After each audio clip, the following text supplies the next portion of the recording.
മടങ്ങി വരാം സ്വാതിയിലേക്ക്. ഇപ്പോൾ സാലി മുഹമ്മദ് കൂടി ചേരുകയാണ് കൂടുതൽ വിശകലനങ്ങളുമായി. സാലി, ഹൈക്കോടതിയിൽ ഉന്നയിച്ച അതേ വാദങ്ങളാണ് എ രാജ സുപ്രീം കോടതിയിൽ വരുമ്പോഴും ഉന്നയിക്കുന്നത്. ഏറ്റവും പ്രധാനം ഈ 1950 മുൻപ് കുടിയേറിയതിനാൽ തന്നെ ഈ സംവരണ അവകാശമുണ്ട് എന്നതുൾപ്പെടെയുള്ള കാര്യങ്ങൾ. പക്ഷെ അതൊക്കെയും ഇപ്പോൾ സുപ്രീം കോടതി ശരിവെക്കുകയും ഹൈക്കോടതി വിധി റദ്ദാകുന്ന സാഹചര്യം ഉണ്ടാകുകയും ചെയ്യുന്നു. തീർച്ചയായും. അതായത് UDF കേന്ദ്രങ്ങൾ പ്രതീക്ഷിച്ചത് ഹൈക്കോടതി ഉത്തരവ് സുപ്രീം കോടതി ശരിവെക്കുന്ന സാഹചര്യം ഉണ്ടാവുകയും ഒരു മണ്ഡലത്തിൽ കൂടി ഉപതെരഞ്ഞെടുപ്പിന് സാഹചര്യം ഒരുങ്ങുകയും ചെയ്യും എന്നതായിരുന്നു അവരുടെ ഒരു കണക്കുകൂട്ടൽ. UDF കേന്ദ്രങ്ങളുടെയും നേതാക്കളുടെയും ഈ ഹർജി നൽകിയ ഡി കുമാർ അടക്കമുള്ളവരുടെ ഒരു പ്രതീക്ഷയും കണക്കുകൂട്ടലോ അതെല്ലാം തെറ്റിച്ചുകൊണ്ടാണ് ഇപ്പോൾ ഹൈക്കോടതി ഉത്തരവ് സുപ്രീം കോടതി തള്ളിയിരിക്കുന്നത്. അതിനർത്ഥം എ രാജയ്ക്ക് മണ്ഡലത്തിൽ MLA ആയി തുടരാം എന്നുള്ളതാണ്. ഈ ഹൈക്കോടതി ഉത്തരവിനെ തുടർന്ന് MLA ആയി തുടരുകയാണെങ്കിലും സാങ്കേതികമായി മറ്റവകാശങ്ങൾ, വോട്ടിങ്ങിനുള്ള അവകാശങ്ങൾ ഉൾപ്പെടെയുള്ളവ ഹൈക്കോടതി ഉത്തരവിലൂടെ റദ്ദാക്കിയിരുന്നു. മറ്റ് ആനുകൂല്യങ്ങളും കൈപ്പറ്റാൻ കഴിയുമായിരുന്നില്ല. ജനപ്രതിനിധിയായി പ്രവർത്തിച്ചു വരികയായിരുന്നു. അപ്പോഴാണ് കേസ് സുപ്രീം കോടതിയിൽ എത്തുന്നതും സുപ്രീം കോടതിയിൽ രാജ അപ്പീൽ നൽകുന്നതും ആ അപ്പീൽ ഇപ്പോൾ അനുവദിച്ചിരിക്കുന്നു എന്നുള്ളതാണ് രാജയെ സംബന്ധിച്ചിടത്തോളം അങ്ങേറ്റം രാഷ്ട്രീയപരമായും നിയമപരമായും ഒരു നേട്ടമാണിത്. LDF-നും CPIM-നെയും സംബന്ധിച്ചിടത്തോളം രാഷ്ട്രീയമായും നിയമപരമായ ഒരു നേട്ടമാണിത്. അതായത് രാജ മതപരിവർത്തനം ചെയ്ത് ക്രിസ്ത്യൻ വിഭാഗത്തിലേക്ക് മാറിയ ആളാണ് എന്നുള്ളതായിരുന്നു ഈ എതിർ സ്ഥാനാർത്ഥിയായിരുന്ന കോൺഗ്രസ് നേതാവിന്റെ വാദം.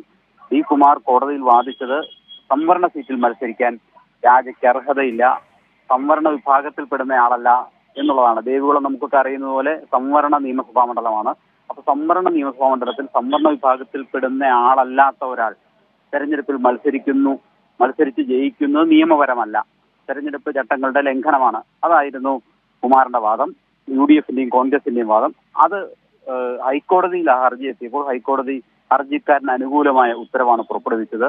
രാജയുടെ തെരഞ്ഞെടുപ്പ് റദ്ദാക്കിക്കൊണ്ട് തീരുമാനം വന്നു. ആ തീരുമാനത്തിനെതിരെയുള്ള അപ്പീലിൽ ഇപ്പോൾ സുപ്രീം കോടതി എടുത്തിരിക്കുന്ന തീരുമാനം വലിയ നേട്ടം ഈ രാജയ്ക്കും CPIM-നും LDF-നെയും സംബന്ധിച്ചിടത്തോളം ഉണ്ട്. കാരണം ആ മണ്ഡലത്തിൽ സംവരണ മാനദണ്ഡങ്ങൾ ലംഘിച്ച് ഒരാളെ മത്സരിപ്പിച്ചു എന്ന രാഷ്ട്രീയ ആക്ഷേപം LDF കേൾക്കേണ്ടി വരുമായിരുന്നു. സുപ്രീം കോടതി ഉത്തരവ് നേരെ തിരിച്ചായിരുന്നുവെങ്കിൽ ഇപ്പോഴത്തെ സാഹചര്യത്തിൽ അന്നെടുത്ത തീരുമാനം ശരിയായിരുന്നുവെന്നും അതിൽ നിയമപരമായി പിശകില്ലെന്നും ഈ രാജ സംവരണ വിഭാഗത്തിൽപ്പെടുന്ന ആൾ തന്നെയാണെന്നും അതുകൊണ്ട് സംവരണ മണ്ഡലത്തിൽ മത്സരിക്കാൻ അർഹതയുള്ള ആളാണെന്നും സുപ്രീം കോടതി പറഞ്ഞതോടുകൂടി ആ വിവാദങ്ങൾ ഒക്കെ അവിടെ അവസാനിക്കുന്നു.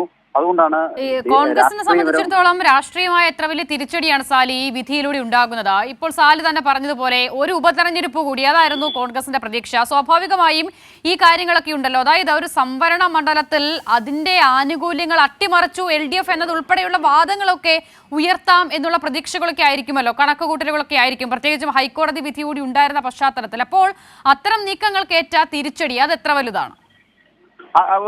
വലിയ തിരിച്ചടിയാണ്. കാരണം അതിന് രണ്ട് കാരണങ്ങളുണ്ട്. ഒന്ന്, ഒരു മണ്ഡലത്തിൽ ഉപതെരഞ്ഞെടുപ്പ് സംജാതമാകുന്ന ഒരു സാഹചര്യം സൃഷ്ടിക്കപ്പെടും.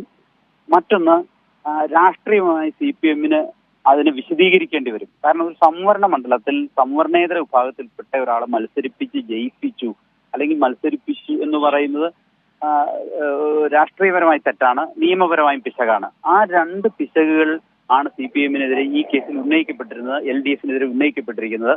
പക്ഷേ സുപ്രീം കോടതി അങ്ങനെ ഒരു ആക്ഷേപം നിലനിൽക്കില്ല എന്ന് വ്യക്തമാക്കിയതോടുകൂടി LDF-നെ സംബന്ധിച്ചിടത്തോളം വലിയ നേട്ടമാണ്.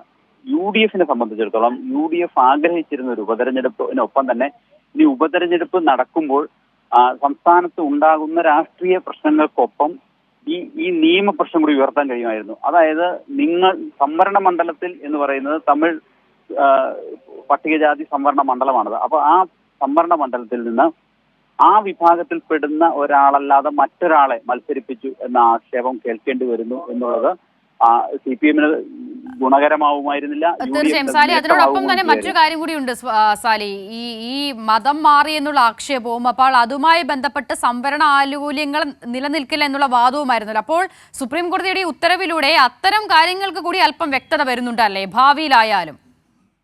തീർച്ചയായും. അതായത് അതിന്റെ ഒരു നിയമപ്രശ്നം ഈ ഹൈക്കോടതി ഈ കാര്യത്തിൽ കണ്ടെത്തിയ കാര്യം, മാട്ടുപ്പെട്ടി കുണ്ടള എസ്റ്റേറ്റിലെ ക്രിസ്തുമത വിശ്വാസികളായ അന്തോണി എസ്തേർ ദമ്പതികളുടെ മകനായി ജനിച്ചയാളാണ് രാജ എന്നുള്ളതായിരുന്നു. അതായിരുന്നു ഈ എതിർ ഹർജിക്കാരന്റെ വാദവും.